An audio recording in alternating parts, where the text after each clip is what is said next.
ಅಂಕಿಪತ್ರ ಪಾಲಿಕೆ. ಓಕೆನಾ? ಏನು ಸುಮಾರು ಒಂದು 750 ಹುದ್ದೆಗಳಿಗಿಂತ ಹೆಚ್ಚು ಲ್ಯಾಂಡ್ ಸರ್ವೇರ್ ಏನು ಒಂದು ನೋಟಿಫಿಕೇಶನ್ ಆಗಿದೆಯೋ ಅದನ್ನು KPSCಗೆ ಮತ್ತು ಸುಮಾರು ಒಂದು 2024ರಲ್ಲಿ ನೋಟಿಫಿಕೇಶನ್ ಆಗಿತ್ತು.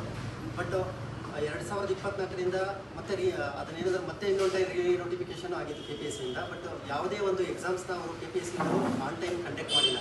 ಅದೇ ರೀತಿ ಏನಂದರೆ ಬೇರೆ ಎಕ್ಸಾಮ್ಸಲ್ಲೂ KPSCಯಿಂದ ಕರಪ್ಷನ್ಸ್ ಹೆಚ್ಚಾಗಿ ನಡೀತಾ ಇರೋದ್ರಿಂದ ನಾವು ಈ KPSC ಎಕ್ಸಾಮ್ನ ಲ್ಯಾಂಡ್ ಸರ್ವೇರ್ ಎಕ್ಸಾಮ್ನ KPSC ಡಿಪಾರ್ಟ್ಮೆಂಟಿಂದನೂ ನಾವು ಒಂದು KAಗೆ ಒಂದು ವರ್ಗಾವಣೆ ಮಾಡಬೇಕು ಅಂತ ನಾವು ಕೃಷ್ಣಬೈರೇಗೌಡ ಸರ್ ಹತ್ರ ಮನವಿ ಮಾಡ್ತಾ ಇದ್ದೀವಿ. ಅವರೇನಾದರೂ ಈ ಮನವಿನ ಏನಾದರೂ ಅವರು ತಿರಸ್ಕರಿಸಿದರೆ ಇಲ್ಲಾಂದರೆ ಸ್ವೀಕಾರ ಮಾಡಿಲ್ಲ ಅಂದರೆ ಅವರು ಒಂದು ಏನು ರಾಜೀನಾಮೆ ಕೊಡಬೇಕು ಅಂತ ನಾವು ಉಗ್ರವಾದ ಒಂದು ಹೋರಾಟವನ್ನು ಒಂದು ಅಕ್ಷ ಸಂಘಟನೆ ಮುಖಾಂತರ ಇನ್ನೇನು ಒಂದು 15 ದಿನದಲ್ಲಿ ಮಾಡಬೇಕಂತ ಡಿಸೈಡ್ ಮಾಡಿದ್ದೀವಿ. ದಯವಿಟ್ಟು ಕೃಷ್ಣಬೈರೇಗೌಡ ಸರ್ ಈ ವಿಡಿಯೋನ ನೋಡ್ತಾ ಇದ್ದರೆ ದಯವಿಟ್ಟು ಏನಂತಂದರೆ KPSCಯಿಂದ ನಮ್ಮ ಲ್ಯಾಂಡ್ ಸರ್ವೇರ್ ಎಕ್ಸಾಮನ್ನು KAಗೆ ದಯವಿಟ್ಟು ವರ್ಗಾವಣೆ ಮಾಡಿಸಿ ನೋಡಿ.